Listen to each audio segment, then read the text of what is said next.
오늘 이 아침에 우리 주님께서 우리 주신 말씀은 마태복음 13장 44절에서 46절까지의 말씀이 되겠습니다.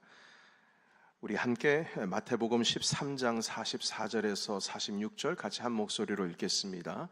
시작.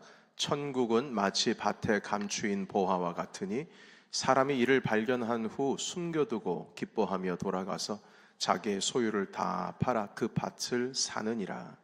또 천국은 마치 좋은 진주를 구하는 장사와 같으니 극히 값진 진주 하나를 발견하며 가서 자기의 소유를 다 팔아 그 진주를 사느니라. 아멘. 보물을 발견하면 사라. 이 말씀 가지고 마태복음 13장 예수님의 비유의 말씀에 대해서 함께 나누겠습니다. 오늘부터 한 2달에서 3달 정도 예수님의 비유에 대한 말씀을 좀 나누고자 합니다.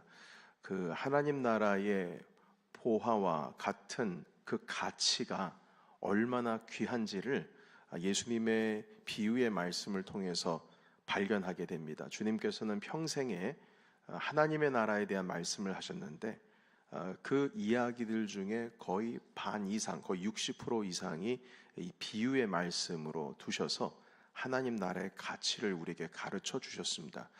그래서 이단들 중에 이 비유의 이야기를 비유풀이라고 해서 예수님께서 말씀하신 그 의도를 전달하는 것이 아니라 교주들이 움직이게 쉽게 하고 싶은 자기들만의 뜻으로 이 비유를 자기 자의적으로 해석을 하고 풀이합니다.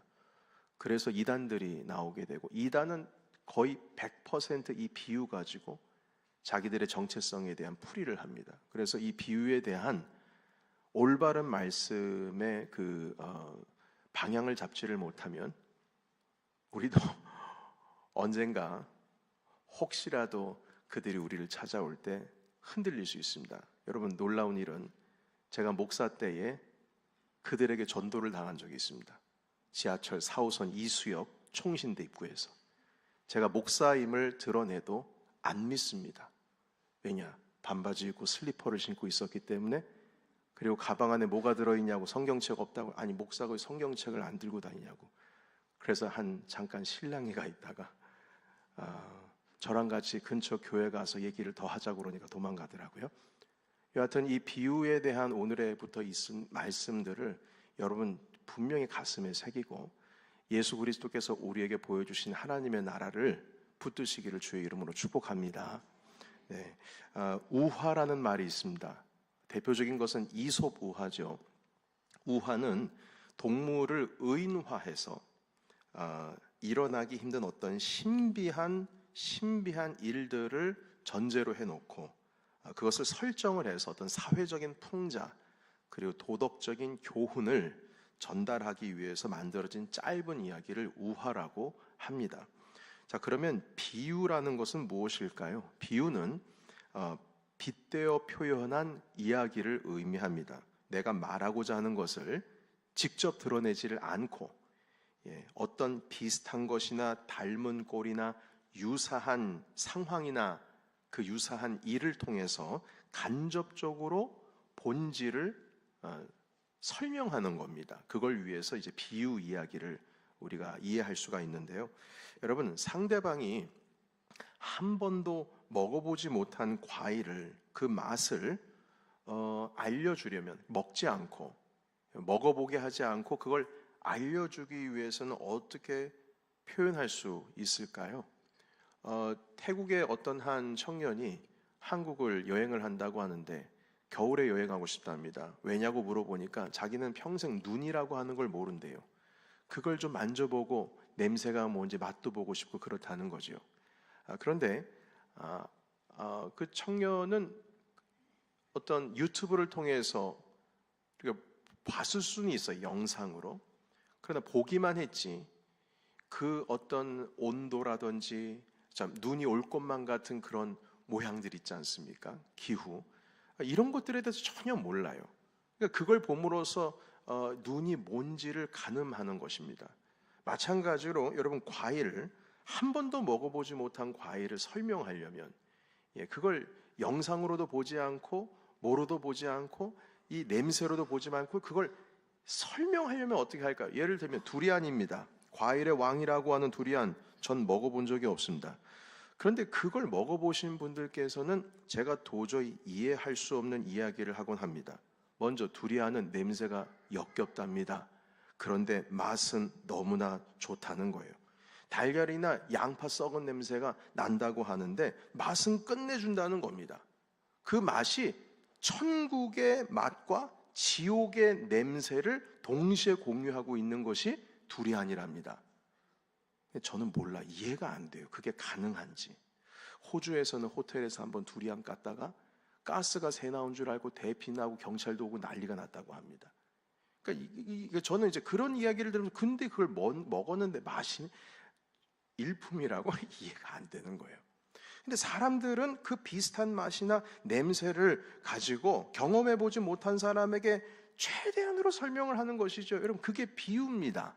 본질은 어떻게 맛보게 할 수가 없으니까 그걸 설명하기 위해서 비유를 하는 거죠. 양파 썩은 냄새가 나는데 달걀 썩은 내가 나. 그런데 맛은 정말 이건 뭐라고 말할 수가 없네? 이겁니다. 여러분, 그 예수님은 우리가 한 번도 경험해보지 못한 그 하나님의 나라를 가르쳐 주시기 위해서 이 비유라고 하는 방법을 쓰셨습니다. 진리를 맛보면 당연히 그걸 찾겠죠. 그러나 그 진리를 맛보기 전에 이걸 가르쳐 줘야 되는데 도저히 단순한 설명으로는 한계가 있는 겁니다. 그래서 이야기를 사용하셨어요. 여러분, 제가 젊은 20대 사역자일 때 예배 찬양팀 밴드 연습을 하는데 제가 표현하고자 하는 그 느낌을 이 밴드 팀이 같이 연주를 해서 그 표현하는 것이 어려울 때가 있었어요. 그 느낌을 살리고 싶은데 뭐라 어떻게 말로 할 수가 없는 겁니다. 그렇다고 해서 제가 뭐 드럼을 연주할 수 있는 것도 아니고 키보드를 연주할 수 있는 것도 아니고요. 왜냐하면 저는 그 연주 실력은 없거든요. 근데 그 느낌을 같이 좀 내보고 싶은 거예요.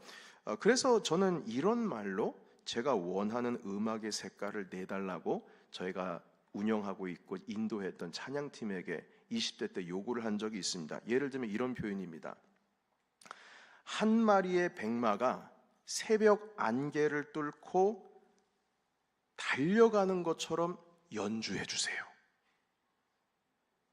이해가 되십니까?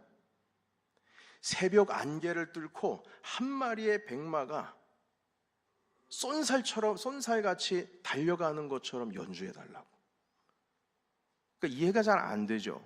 또 이런 표현도 한 적이 있어요. 무거운 모래주머니를 발목에 찼지만 결코 무겁지 않은 것처럼 가볍게 달리는 날쌘 닌자처럼 연주해 주세요. 우스울 겁니다. 이 말을 못 알아들어요. 손목에 지금 여러분들께서 하고 있는 연주는 손목에 모래주머니가 달려있는 것 같아요. 이런 표현을 썼어요. 여러분, 그런데 이런 표현들을 어려워하시는 분, 도저히 이해가 안 되시는 분들도 많이 있지만 저와 함께 오랜 시간을 함께 예배를 섬기고 함께 예배팀을 섬겼던 그 연주자들은 이게 뭔 뜻인지 압니다. 알아요. 처음 들어온 멤버들은 몰라요. 그런데 저와 함께 시간을 보냈던 사람들은 알아요. 마찬가지입니다. 이런 비유적인 표현은 그 예수님과 오랜 시간을 같이 보내고 주님께서 행하신 일들을 보고 주님께서 그 뜻을 풀이해 주는 것을 여러 번 들어보는 자들이 어느 정도 깨달아서 주님과 함께 할 수 있는 것입니다. 여러분, 극단적인 예를 들자면 저에 대해서 안 좋은 감정을 가지고 있었던, 물론 그런 일은 없습니다만 그랬던 연주자들은 오히려 제가 이런 표현을 했을 때 불평과 불만과 아유 뭐 저런 사람이 예배 인도자야 이렇게 불만을 내놓지 그 의미가 도대체 무슨 뜻인지를 이해하려고도 하지 않을 겁니다. 당시에 바리새인들이 예수님을 거부했습니다. 마음으로 이미 거부하고 있을 때 동시에 그 하나님의 말씀을 들었습니다. 트집을 잡으려고 그 비유의 말씀을 들은 겁니다. 결국 그들은 예수님께서 진리에 대해서 무슨 말씀을 하고 있는지 이해가 안 돼요. 알아보려고 하지도 않습니다. 그래서 그들은 그 진리를, 그 보물을 찾아내지를 못하는 것이죠. 그러나 반대로 예수님을 사랑하고 주님의 말씀을 듣기 위해서 열심히 주님을 따라다니는 사람들은 결국 그 생명의 말씀이 뭔지를, 그 진리가 무엇인지를 거기까지 다다르게 됩니다. 요한복음의 말씀에 보면 예수님께서 당신이 생명의 떡이라고 하시니까요, 사람들이 아니 이게 도대체 무슨 말인가, 이걸 어떻게 이해할 것인가. 그러면 예수님, 당신을 뭐 이렇게 떼가지고 이걸 뭐 이렇게 떡으로 만들어서 삶아가지고 쪄가지고 먹어야 된다는 뜻입니까? 이해가 안 되죠. 그래서 로마 시대 때에 그리스도인들이 핍박을 당할 때 실질적으로 그 로마에 있는 사람들에게 어떤 소문이 돌았냐면 기독교는 인육을 먹는 종교다, 이런 소문이 돌았어요. 왜냐하면 성찬식 할 때마다 이것은 내 몸이니 떼어 먹으라, 이것은 내 피니 마시라 하지 않았습니까? 그래서 이들이 서로 고기를, 사람을 잡아가지고 삶아 먹고 구워 먹고 한다라고 하는 소문이 들어서 죽기 살기로 기독교인들을 핍박을 했습니다. 실제로 있는 일입니다. 그러니까 여러분, 이게 이해가 되지를 않잖아요. 그래서 예수님께서 함께하고 있었던 주변에 있는 사람들이 한 사람씩, 한 두 사람씩 떠나가게 되었습니다. 그러자 주님께서 그 12 제자들이 있는 앞에서 말씀하셨어요. 너희들도 나를 떠나려고 하느냐? 그러자 베드로가 말합니다. 주님의 말씀이 여기 있사온데 우리가 어디를 갑니까? 그러니까 그 말씀을 끝까지 이해하기 위해서 주님과 함께 먹고 자고 한 사람들이 그 말씀이 뭔지를 나중에 깨닫는 겁니다. 여러분, 이와 같이 진리의 말씀이라고 하는 것은 인내가 필요하고, 진리를 깨닫는다라고 하는 것은 시간이 필요하고, 진리를 깨달아서 그 안에 있는 보물, 그 귀한 하나님께서 주신 가치를 누리기 위해서는, 그걸 알아차리기 위해서는 우리가 쏟아 부어야 할 우리의 소중한 시간과 우리의 열정이 있어야 된다는 겁니다. 결국 그 자들이 구원을 얻는 거예요. 그러나 바리새인들은 그 진리를 얻지를 못했습니다. 서론이 좀 길었습니다. 여러분, 그렇지만 이제 예수님께서 우리가 한 번도 경험하지 못한 이 하나님의 나라를 온 힘을 다해서 가르쳐 주시는 겁니다. 근데 얼마나 중요한지 주님께서 가르쳐 주신 대부분의 이야기는 다 하나님의 나라였어요. 이 하나님의 나라를, 이 복음을 우리에게 도대체 이게 뭔지를 몸소 가르쳐 주시기 위해서 심지어 주님께서는 십자가에 달려 돌아가셨어요. 자신을 내어주셨어요. 이 복음이 뭔지를 알려주시기 위해서요. 여러분, 이렇게 귀한 주님의 말씀, 하나님의 나라가 뭔지, 여러분, 여기서 하나님의 나라라고 하는 것은 우리가 죽어서 가는 천국을 말하지 않습니다. 물론 이게 성경에 마태복음의 천국은 이와 같으니라고 말씀하고 있지만, 그것은 그때 당시에 이 마태복음이라고 하는 것은 이방인들을 위해서 쓰여진 복음서가 아니라 유대인들을 위해서 쓰여진 복음서입니다.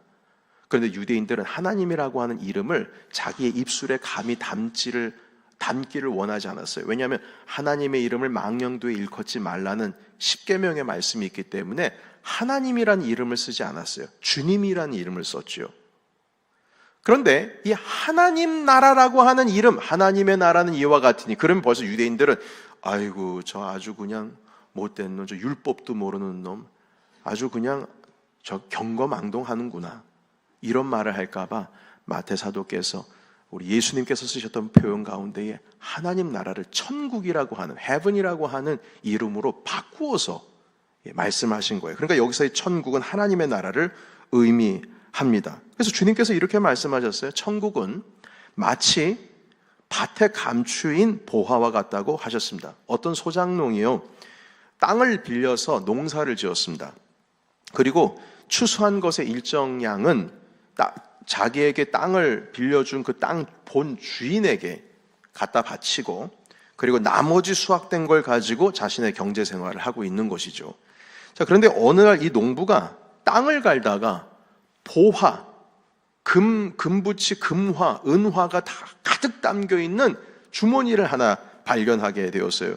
여러분, 옛날에는 은행, 뱅크라고 하는 시스템이 없으니까요, 안전하게 보화, 이것을 보관할 수 있는 어떤 시스템이 없었습니다. 그러다가 여러분 전쟁이라도 나면, 여러분 과거에는 전쟁이 나서 서로 국토를 이리 바꾸기도 하고 저리 바꾸기도 하고 뭐 난리도 아니었지 않습니까? 그런 전쟁이라도 일어나면 도망을 가야 하는 상황이 생깁니다. 그런데 그 금화를 가지고 도망을 하다 보면 다 뺏기거든요.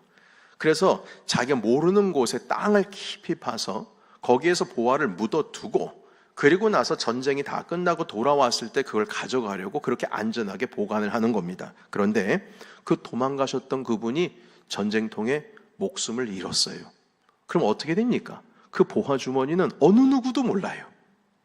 그래서 그렇게 10년, 20년 지나다가 농부 같은 이 사람이 이렇게 땅을 갈다가 보화를 발견하는 겁니다. 여러분, 그것이 200년 가기도 하고 400년 가기도 하고, 근래에도 뭐 자기 뒷마당에 땅을 어떤 아이가 이렇게 파고 놀다가 금화 발견하는 일들이 많이 있지 않습니까? 전혀 사람들이 모르는 것이죠. 자, 그런데 이 남겨진 보화를 그 농부가 땅을 갈다가 발견하게 되었어요. 여러분, 그 보화를 발견한 사람은 그날을 그냥 지나칠 수 없어요. 이걸 만약에 가져가게 돼서 만약에 이 일이 드러나게 된다면 그 땅 주인이 와서 그거 내 거라고 하겠죠. 그래서 당장에 그 밭을 어떻게든지 구입하기 위해서 그 주인을 찾아갑니다. 그리고 흥정합니다. 영감님, 안녕하세요. 저기 건너 마을에 사는 아무개입니다. 그래, 자네가 웬일인가?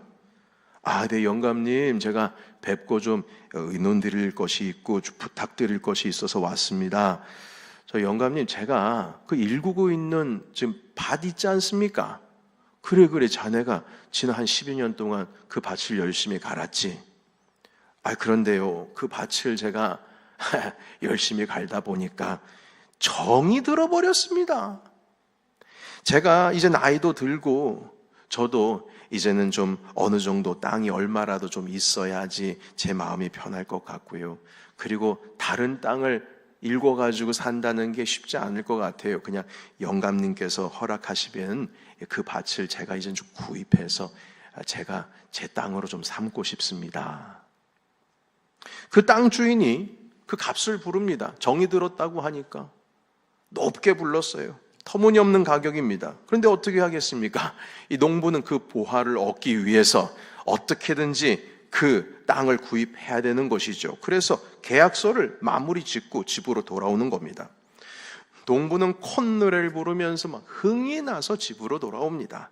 그리고 집안 식구들을 불러놓고 건넌 마을에 밭을 샀으니까 이제 송아지도 팔고 집도 팔고 다 팔아야 된다고 얘기를 했어요. 그런데 그 보화를 자기가 봤다라는 말을 못하는 겁니다. 왜냐하면 그걸 봤다고 얘기를 하면은 아내고 자식이고 소문이 다 퍼지게 되면 그 계약 뭐 무효라고 말할 수도 있고, 그건 자기 거라고 얘기할 수도 있고, 별일이 다 있을 거니까 아무런 말은 못하고, 그런데 그 땅을 내가 사야 한다고, 이제 송아지도 팔고 집도 팔아야 된다고 얘기를 하는 거예요. 마음이 어때요? 너무 즐겁습니다. 이제 사야 되는 걸 아니까, 이제 그 보화가 내 거라는 걸 아니까요. 그런데 아내는 난리가 났습니다. 당신 땡볕에 일만 열심히 하더니 정신이 나갔구만. 당신 왜 그래? 그 소 팔면 우리 뭐하고 어떻게 살라고? 아니, 집 팔면 우리는 어디서 살라고? 당신 미쳤어? 그런데 이 농부는 아침에 새벽같이 일찍 일어나서 아내도 모르게 그 소 한 마리 가지고 땅 문서, 그 집 문서 가지고 마을에 나가서 다 팔아가지고 와버렸어요. 너무 기분이 좋은 것이죠. 아내는 난리가 났습니다. 당신 정말로 미쳤냐고요. 그 남편 대신 농부는 결국에는 그 땅 주인을 찾아가서 모든 것을 지불해 버리고, 그리고 그 땅을 샀습니다. 여러분, 이것이 하나님의 나라라고 주님은 말씀하고 있어요. 우리가 경험해 보지 못한 주님의 나라입니다. 그러니까 하나님의 나라는 감추어진 그 보화를 발견하면 자기의 모든 것을 팔아서 얻는 것이라고 가르쳐주고 있어요. 사랑하는 성도 여러분, 여쭙겠습니다. 여러분들은 천국을 얻으셨습니까? 우리가 예수 그리스도를 믿으면 하나님의 나라가 우리의 것입니다. 주님의 나라에 우리가 갈 수 있어요. 그런데 아직도 우리 예수 그리스도를 위하여 그 하나님의 나라를 위하여 먼저 그의 나라와 그 의를 구하라고 말씀하시는데, 아직도 내 전부를 하나님 아버지 앞에 내어놓을 정도가 아니라면 아직 우리는 그 천국을 얻은 게 아닙니다. 아직 그 천국이 얼마나 귀한지를 몰라요. 우리는 주 예수보다도 귀한 것 없네. 주 예수보다 귀한 것 없네. 이 세상 부귀와 바꿀 수 없네. 이 찬양을 아무리 찬양하면서 고백하고 부른다고 할지라도요, 그리스도 예수께서 우리에게 주신 그 놀라운 구원의 세계와 내 전부와 바꿀 수가 없다면 그건 아직 예수께서 얼마나 우리의 삶 가운데 귀한 줄을 모르고 살아가는 것과 똑같은 겁니다. 여러분, 저는 새벽 기도라고 하는 보물을 알게 되었습니다. 언제부턴가. 제가 신학을 공부하던 20대 시절, 신학생 시절 때에는 새벽 기도회가 너무 힘들었어요. 대학생 시절 때 4년 동안 새벽 기도회를 기숙사에서 훈련을 받는데 너무 어려웠습니다. 그리고 대학원에 진학하고서도 3년 동안 또 서울에 학교가 있음에도 불구하고 일부러 그 기숙사에 들어가서 기숙사에서 새벽 기도회를 훈련을 받았어요. 그게 너무 어려운 거예요. 여러분, 이게 어렵다 보니까요, 제가 이 20대 때 그 친구들에게 뭐라고 얘기했냐면요, 얘들아, 나는 나중에 목회자가 되고 개척교회를 시작하면 새벽 기도회를 그냥 몽땅 싸그리 없애버리고 난 밤 기도회 만들 거야, 이랬어요. 너무 어려우니까요. 그러니까 새벽에, 그때 당시에는 5시에 새벽 예배, 한국은요. 그러니까 새벽 4시 반이 되면 기숙사에 음악이 나와서 눈을 빨리 뜨고 나가야 되는 거예요. 만약에 새벽 기도에 늦거나 아니면 뭐 일주일에 하루 이틀, 한 달 동안에 2, 3일 정도 빠지게 된 기숙사에서 나와야 했어요. 그러니까 그것을 나오지 않기 위해서라도 열심히 다녔는데, 그러니까 새벽에 여러분, 이게 기도하다가 새벽 예배 끝나고 개인 기도하다가 보면 경쟁을 하거든요. 신학생들도. 저 친구가 안 나갔네? 눈 떠봤는데. 그럼 나도 안 나가. 난 좀 더 기도해야지. 근데 이 경쟁이 너무 심하다 보니까 어떤 일이 일어나냐면은 졸게 됩니다. 그러다가 갑자기 부르르 떨어요, 기도하다가. 저쪽에서 파닥파닥 소리가 납니다. 그거 분명히 잔 거예요. 자다가 벌떡 일어난 겁니다, 갑자기. 그리고 어떤 애들은 자다가, 기도하다가, 영광아, 내가 환상을 본 거야. 그래서 제가, 야, 너 그 환상 본 거 아니야? 너 꿈꾼 거야. 그렇게 얘기도 해요. 실질적으로 가면 상태. 기도는 해야 되겠는데 입에선 중얼중얼 되는데 이 정신은 하나도 없고. 그러니까 너무 힘들어요. 20대 때 그 새벽 꿀잠을 어떻게 합니까? 그런데 그렇게 열심히 해서 7년을 훈련을 받았는데, 여러분, 지금은요, 새벽이 너무나 귀하다는 것을 알고 있습니다. 여러분, 새벽이 기도로 풍성하면 내 영이 살게 되어 있습니다.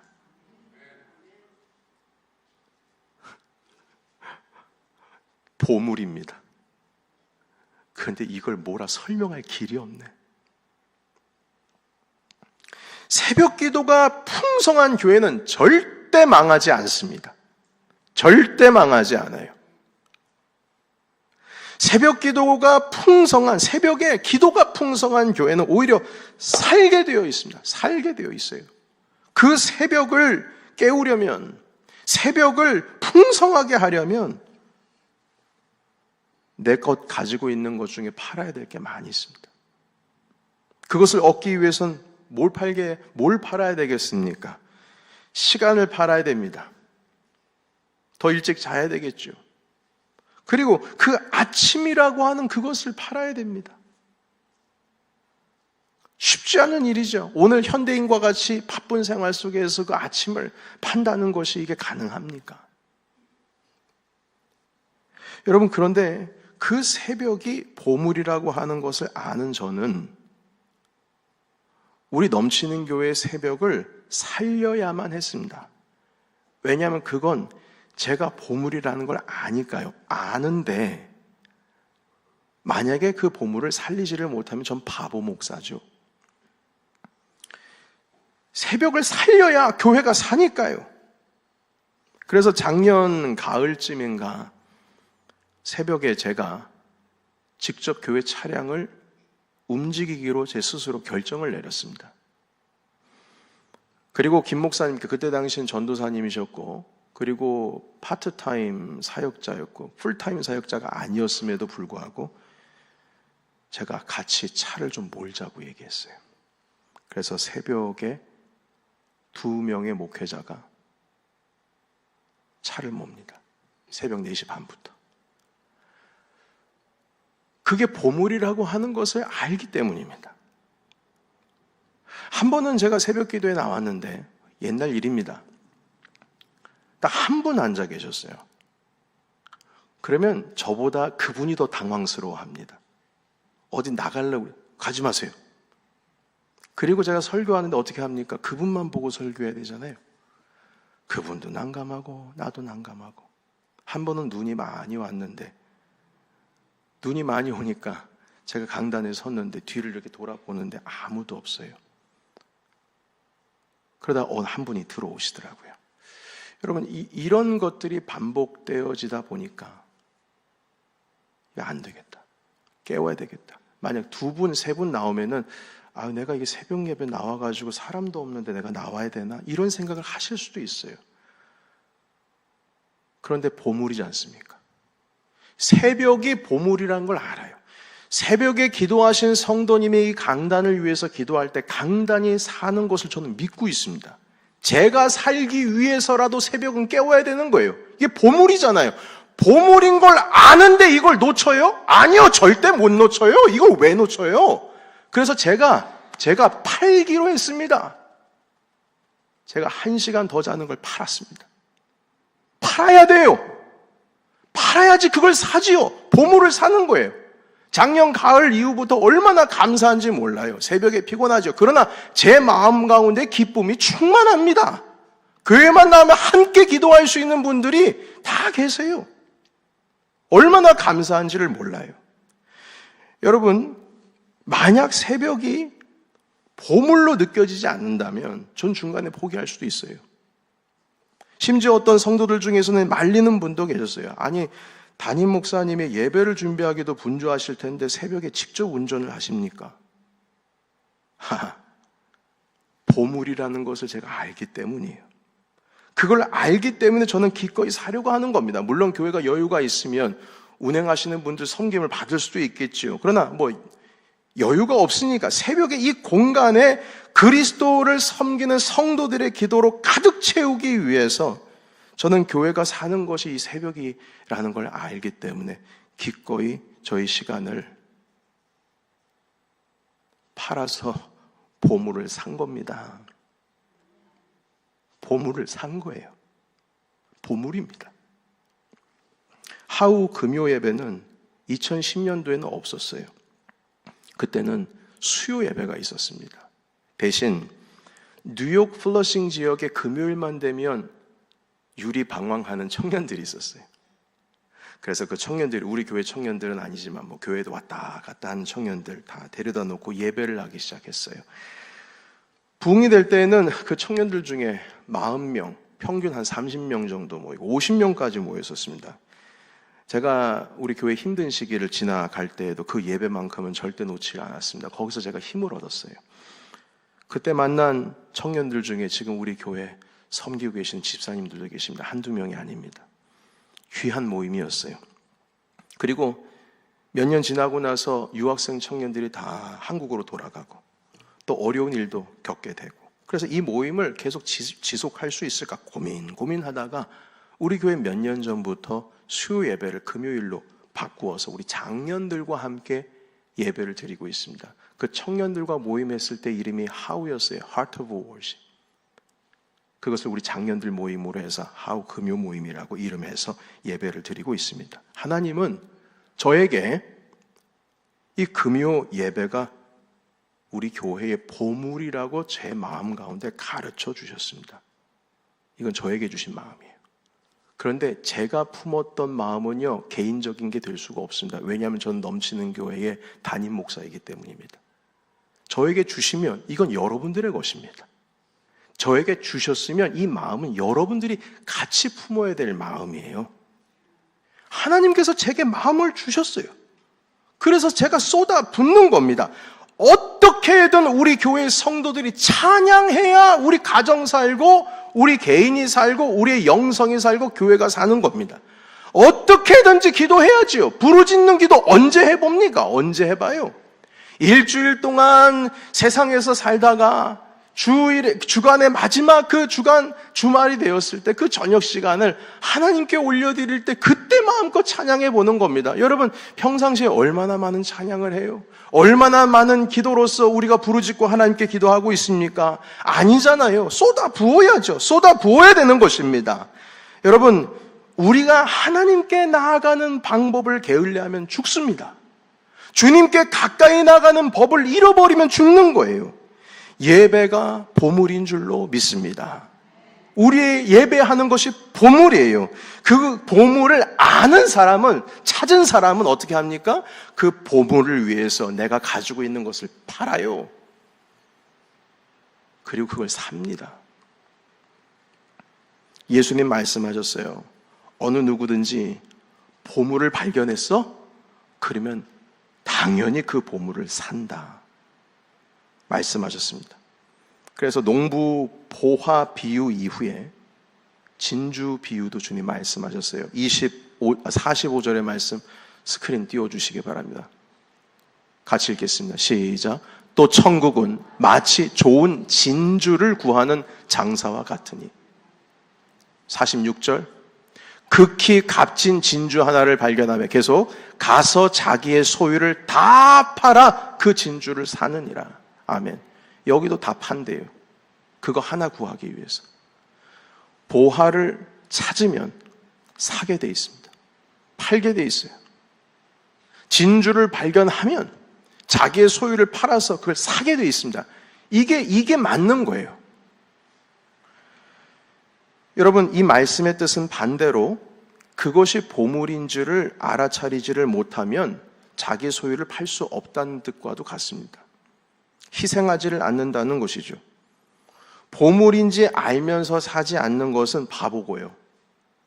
보물을 아직 사지를 못하는 이유는, 내 소유를 포기하지 않는 이유는 그걸 아직 보물인 것을 알지를 못하기 때문에 그런 겁니다. 하나님의 나라가 그렇다는 거예요. 예수님께서는 많은 성도들과 제자들이 이걸 보기를 원하셨습니다. 그래서 비유의 말씀을 하신 거예요. 보물을 찾았느냐? 발견했느냐? 그렇다면 사라. 내 소유를 팔아서 그걸 사야 한다. 만약 그걸 사지를 않는다면 그게 보물인지 아직 모르는 거다. 나는 너에게 보물을 보여줬다. 자, 그렇다면 너희는 뭘 팔아 이걸 사겠느냐? 주님께서 말씀하시는 것이죠. 저는 동일하게 하나님의 비전을 받아서 여러분들에게 뭐가 보물인지를 보여주는 사람입니다. 그러면 여러분들은 그 보물을 사야 합니다. 만약 아직을 사지를 못했다면 아직 그 보물이 뭔지를 모르는 겁니다. 그래서 제 스스로도 고민합니다. 이게 보물인지를 알아야 하는데 이게 성도들이 좀 알아주면 좋겠는데 이걸 알지를 못하네. 내가 설교에 좀 뭐가 부족했나? 내 목회가 좀 뭐가 부족했나? 내가 뭔가 호객행위라도 마케팅이라도 공부를 해야 되나? 요즘 그래서 심리학 책을 읽고 있습니다. 도대체 어떻게 말을 해야 성도들이 알아들을까? 하나님 앞에 기도하면서 스스로 간구하고 있는 거예요. 도대체 어떻게 말해? 주님, 어떻게 말해야 주님께서 내게 보여주신 이 보물이 참된 값진 보물이라는 것을 알 수가 있겠습니까? 그 보화를 얻는 기쁨을 제가 어떻게 표현할 수가 있겠습니까? 하나님의 말씀이 꿀송이보다 달다고 시편의 기자는 말씀하고 있는데, 주님의 말씀을 읽다 보면 누구는 잠이 오는데 누구는 꿀송이와 같다. 이거 어떻게 이럴 수가 있을까? 아직 보화가 그 보물이 뭔지를 몰라서 그런 것입니다. 여러분, 이런 수많은 보물들을 하나님께서는 감춰두셨어요. 그래서 찾는 자가 찾을 것이고 두드리는 자에게 열릴 것이고 구하는 자가 찾게 될 것이다 말씀해 주셨어요. 감춰져 있어요. 그걸 찾는 것도 우리의 몫이고, 그리고 발견했으면 내 모든 것을 희생해서 그것을 얻는 것도 우리의 몫입니다. 여러분, 보화 중에 가장 큰 보화, 세상의 어느 것과 바꿀 수 없는 보화 중의 보화는 우리 예수 그리스도인 줄로 믿습니다. 주님보다 귀한 거 없어요. 그리스도께서는 우리를 얻으시기 위해서 당신 십자가에 자신의 몸을 내어놓으셨습니다. 그분께서 우리에게 말씀합니다. 나는 너를 위하여 내 몸을 주건만 너는 나에게 무엇 주느냐? 무엇을 주느냐? 보화를 발견했는데 그러면 무엇을 주느냐? 주님 우리에게 말씀하십니다. 여러분, 예배가 보화고요, 우리 공동체가 보화고요, 지금 옆에 앉아 계시는 성도들이 우리에게 보화고요, 우리 장로님들 보화고요, 권사님들 보화고요, 전도사님들 보화고요, 집사님들 보화입니다. 그리고 앞에 이 강단 앞에 서 있는 저도 여러분 앞에 보화입니다. 하나님께서는 우리에게 귀한 공동체를 허락하여 주시고 이 공동체를 통하여 하나님의 나라를 이룰 수 있도록 주님께서는 우리에게 보여주시고 가르쳐주세요. 그리스도께서 우리의 중심이 되어주셔서 나를 찾으라, 나를 찾으라 말씀하시면서 내가 너에게 십자가를 내어주고만 너희는 내게 무엇 주느냐 하시면서 오늘도 이 농부가 자기의 모든 것을 팔아서 그 밭을 사기 위해서 그 집 땅 주인을 찾았던 것처럼 주님께서도 우리 앞에 모든 것을 희생하고 이 앞에 나오기를 원하고 계십니다. 어느 시골에 유교 가문에 있었던 일입니다. 제가 한국에 있을 때 저를 지도해 주셨던 담임 목사님께서 경험하신 이야기라 그 이야기를 제가 들어서 여러분께 들려드립니다. 그 유교 가문 집안에 종손 아이가 친구를 따라서 교회를 한번 갔어요.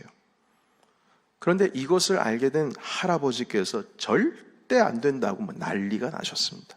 여러분, 우리 교회도 그 할아버지가 이슬람 무슬림이신데 교회 가는 거를 상상도 하지 못할 일인데 몰래 우리 교회에 나오는 우리 교육부 청소년이 있습니다. 그를 위해서 기도해 주셔야 됩니다. 예. 목사님, 내일 다음 주에는 갈 수 있을 것 같아요. 그렇게 해서 찾아오거든요. 그래서 이 할아버지가요, 다시 돌아가서 이 유교 집안의 할아버지가 이 아이를 교회에 나가지 못하게 하려고 일요일마다 일거리 찾아가지고 이 어린애 손주 데리고 가서 일하는 거예요. 그 토요일에 주일학교 선생님을 길에서 만났어요. 너는 어떻게 저기 예배 왜 못 나오니? 지난번 계속 나왔잖니?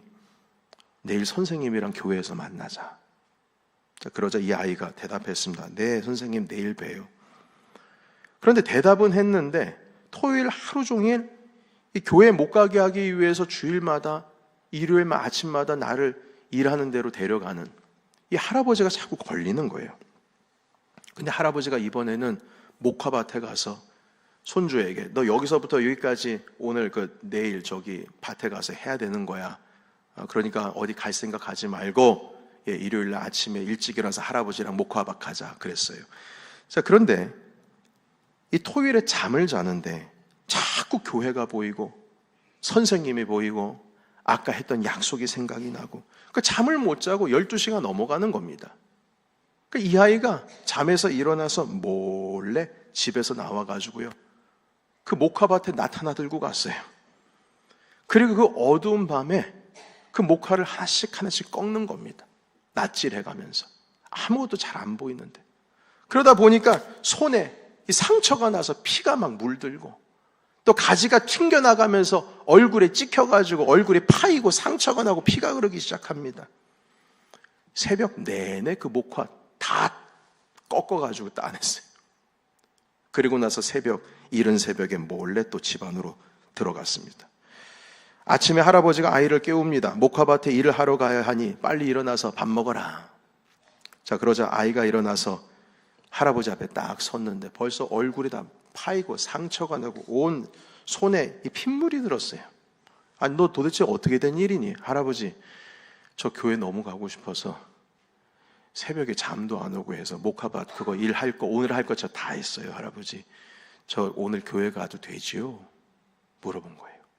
그래서 할아버지가, 아니, 그 교회가 뭐라고? 아니, 그딴 게 도대체 뭐라고? 이 아이가 도대체 그게 뭔데 이 새벽에 낯들고 가가지고 지금 이 일을 했냐 이 말이에요. 그러니까 할아버지도 마음이 아프고, 그래서 그 손주에게 말했답니다. 그래, 네가 그렇게 말하는 교회가 얼마나 좋은지 할아버지도 한번 가서 봐야 되겠다 해서 그날 아침에 할아버지랑 손잡고 교회 갔답니다. 그리고 계속 쭉입니다. 쭉.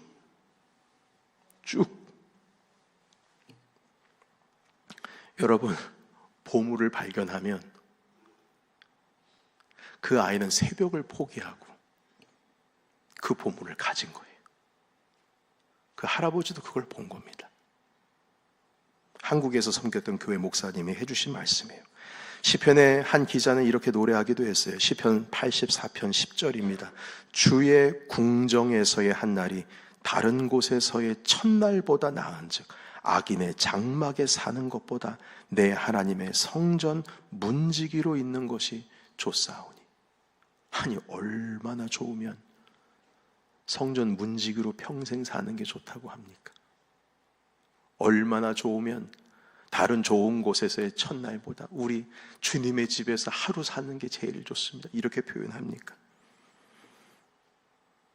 사랑하는 성도 여러분, 여러분 섬기시는 교회 좋으십니까? 우리 넘치는 교회 좋으세요? 여러분들에게 있어서의 보물은 뭡니까? 그 보물을 얻기 위해서 여러분들은 신앙생활과 교회 생활을 하면서 무엇을 파셨습니까? 무엇을 희생하셨습니까? 그리고 무엇으로 그 보물을 사려고 하십니까? 오늘 이 말씀을 통해서 하나님께서 천국의 보화를 여러분들에게 보여주시기를 주의 이름으로 축복합니다. 그리고 보물은 발견했으면 사는 거예요. 우리 모두 다 그 보물 사러 갑시다. 오늘도 그 보물 사러 가고 우리의 신앙생활 하면서 가장 귀하신 그리스도를 얻어 주님께서 우리에게 보여주신 그 보물을 구입함으로 말미암아 하나님의 나라를 얻으시기를 주의 이름으로 축원합니다. 아멘. 기도하겠습니다. 하나님, 오늘 주신 말씀으로 인하여서 보물을 보기를 원하고 발견하기를 원하고 또한 그 보물을 우리가 얻기를 원합니다. 아직까지도 내 안에 보물을 발견하지 못한 마음이 있으면 이 시간 영안의 눈을 열어주시고, 그리고 보물을 보면서도 아직도 내 자신을 희생하지 못하는 부분이 있으면 주님 앞에